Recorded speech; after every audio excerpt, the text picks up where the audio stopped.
Juste avant de commencer la vidéo, du coup, je voulais faire une petite aparté, une petite parenthèse pour dire que du coup, mon copain m'a aidé à me filmer, voilà, pour cette vidéo dehors. Et du coup, c'est un peu nos premiers essais. Donc, il y a le bruit du vent.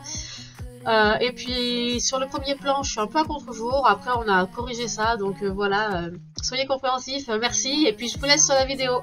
Bonjour, c'est Marion Rayonne. Bon, aujourd'hui, toujours dans le sujet du bien-être, on va parler des plantes en général. Peut-être je ferai d'autres vidéos plus tard pour faire plus de détails.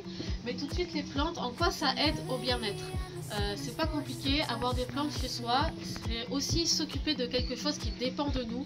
Et c'est quand même gratifiant de réussir à élever quelque chose de beau et en bonne santé. Voilà. En parlant de belles plantes, je suis sûre que vous avez tous déjà vu les petits jardins zen japonais, là qu'on passe le petit râteau, etc. C'est pour dire que les plantes, c'est aussi un puissant déstressant, ça permet vraiment de réduire l'anxiété. Et ça peut être pas mal au quotidien, toujours pour le bien-être.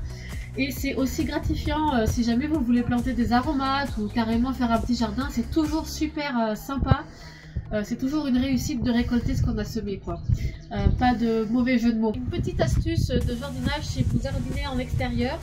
Ce qui est pratique, c'est de pailler ces plantes. En fait, ça permet tout simplement l'été, quand il fait très chaud, de garder l'humidité dans la terre.